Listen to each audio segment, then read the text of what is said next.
एक ऐसी एजेंसी जिसका नाम लेते ही दुश्मन देशों के रोंगटे खड़े हो जाते हैं। एक ऐसी ताकत जो भारत की सुरक्षा का अभेद्य कवच है। भारत की खुफिया agency RNAW, research and analysis wing. नमस्कार दोस्तों, स्वागत है आपका हिंदी वर्ल्ड वाइड ज्ञान पर। आज हम बात करेंगे RNAW के इतिहास के बारे में, इसके काम करने के तरीके और प्रमुख मिशन, उन रहस्यमयी कहानियों की जो इसे दुनिया की सबसे बेहतरीन खुफिया एजेंसियों में से एक बनाती है। यह वीडियो आपको RNAW की ताकत और चुनौतियों के बारे में हर जानकारी देगा। अंत तक बने रहिए। भारत की खुफिया एजेंसी RNAW की स्थापना 21 सितंबर 1968 को की गई थी। यह समय था जब भारत को बाहरी खतरों से निपटने के लिए एक विशेष खुफिया एजेंसी की जरूरत महसूस हुई। 1962 का भारत चीन और 1965 का भारत पाकिस्तान युद्ध भारत के लिए बड़ी चुनौती लेकर आए थे। इन युद्धों ने खुफिया जानकारी की अहमियत को उजागर किया। उस समय की खुफिया एजेंसी IB यानी कि इंटेलिजेंस ब्यूरो पर बाहरी और आंतरिक सुरक्षा दोनों का भार था। लेकिन यह साफ हो गया था कि एक अलग एजेंसी की जरूरत है जो केवल बाहरी इंटेल प्रोवाइड कर सके। तत्कालीन प्रधानमंत्री इंदिरा गांधी ने इस काम की जिम्मेदारी रामेश्वर नाथ काव यानी कि RN काव को सौंपी, जो कि IB के अनुभवी अधिकारी थे। उन्होंने RNAW की नींव रखी। काव साहब ने एक मजबूत और आधुनिक खुफिया एजेंसी का निर्माण किया जो भारत के रणनीतिक हितों की रक्षा कर सके। RNAW का मुख्य उद्देश्य भारत की सुरक्षा सुनिश्चित करना और दुश्मनों देशों के साजिशों को नाकाम करना। लेकिन इसके काम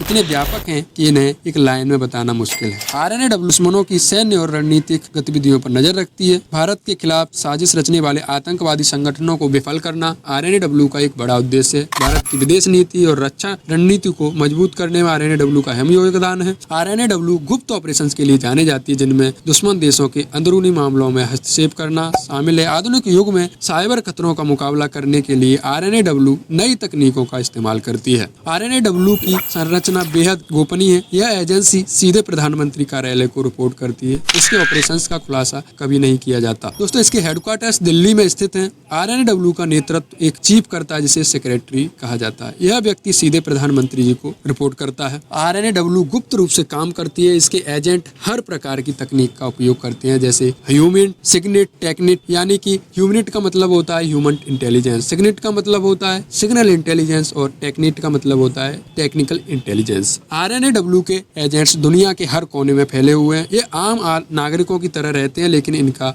असली काम पर्दे के पीछे चलता है। RNAW ने कई ऐसे ऐतिहासिक ऑपरेशंस को अंजाम दिया है जो भारत के गौरव को बढ़ाते हैं। आइए जानते हैं कुछ प्रमुख ऑपरेशंस के बारे में। 1971 के जो पूर्वी पाकिस्तान था, RNAW ने इस ऑपरेशन में महत्वपूर्ण भूमिका निभाई। एजेंसी ने पूर्वी पाकिस्तान में गुप्त रूप से गतिविधियों संचालित की और वहाँ के स्वतंत्रता सेनानियों को समर्थन दिया। पोखरण परमाणु परीक्षण के लिए उन्हें गुप्त रखने में RNAW ने जबरदस्त भूमिका निभाई। कारगिल युद्ध के दौरान RNAW ने पाकिस्तान की सेना हरकत पर नजर रखी और भारत को महत्वपूर्ण खुफिया जानकारी दी। उरी और पुलवामा हमलों के बाद RNAW ने आतंकवादियों के ठिकाने सटीक जानकारी दी, जिससे भारत सफलतापूर्वक सर्जिकल स्ट्राइक और एयर स्ट्राइक कर सका। हर एजेंसी को चुनौतियों का सामना करना पड़ता है और RNAW भी इससे अलग नहीं है। आधुनिक युग में साइबर जासूसी और ड्रोन टेक्नोलॉजी से निपटना RNAW के लिए बड़ी चुनौती है। ISI और MSS जैसी एजेंसियों का मुकाबला करना RNAW के लिए एक स्थायी चुनौती है। आंतरिक राजनीति, कई बार RNAW के अंदरूनी विवाद और संसाधनों की कमी इसके काम में बाधा डालते हैं। RNAW की असली ताकत इसकी गोपनीयता है। यह ऐसी एजेंसी पर्दे के पीछे से काम करती है और देश की सुरक्षा को सुनिश्चित करती है। 1970 के दशक में पाकिस्तान ने अपना परमाणु कार्यक्रम शुरू किया। यह भारत के लिए एक बड़ा खतरा था। इस प्रोग्राम को गुप्त रखने के लिए पाकिस्तान ने कई प्रयास किए, लेकिन RNAW की नजरों से कुछ नहीं छिपा। पाकिस्तान के परमाणु कार्यक्रम की पहली जानकारी RNAW को 1974 में मिली। रावलपिंडी में रह रहे एजेंट्स को पता लगा कि पास में एक लैब में पाकिस्तान के बड़े बड़े साइंटिस्ट रोजाना जाते हैं और वापस आते हैं। कुछ एजेंट्स वहाँ पे गए और बार्बर शॉप के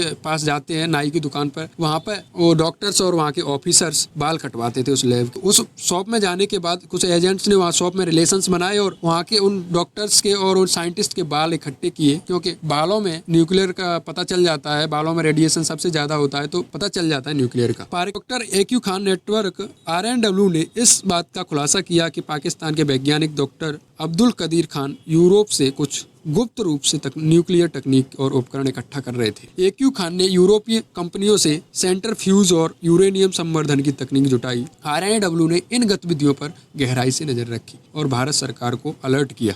RNAW ने दुबई, लंदन और अन्य यूरोपीय देशों में अपने जासूस तैनात किए। इन एजेंटों ने AQ खान नेटवर्क से जुड़ी कई महत्वपूर्ण जानकारियां इकट्ठा की। डॉक्यूमेंट चोरी किए RNW एजेंटों ने पाकिस्तान के परमाणु कार्यक्रम से जुड़े कई गोपनीय दस्तावेज हासिल किए। डिप्लोमेटिक बातचीत पर पाकिस्तान के वैज्ञानिकों और यूरोपीय कंपनियों के बीच होने वाली बातचीत पर भी नजर रखी थी। परमाणु परीक्षण की तैयारी कर रहा था पाकिस्तान 1998 में अपने परमाणु परीक्षण की तैयारी शुरू करी। रॉ के सैटेलाइट इमेजरी और ह्यूमन इंटेलिजेंस ने भारत को इस बात की जानकारी दी। भारत ने इस पर अंतर्राष्ट्रीय दबाव बनाने की कोशिश की, लेकिन पाकिस्तान ने अपने परीक्षण पूरे करे। RNW ने इस खतरे के बावजूद यह सुनिश्चित किया कि भारत अपनी परमाणु शक्ति को और मजबूत करेगा। पाकिस्तान के हर कदम पर नजर रखते हुए रॉ ने भारत को रणनीतिक रूप से तैयार किया। रॉ की इस ऑपरेशन में चुनौतियां और सफलता, पाकिस्तान के परमाणु कार्यक्रम को ट्रैक करना रॉ के लिए बेहद चुनौतीपूर्ण था, लेकिन रॉ ने अपनी बुद्धिमानी और कुशलता से यह दिखा दिया कि भारत की सुरक्षा उसकी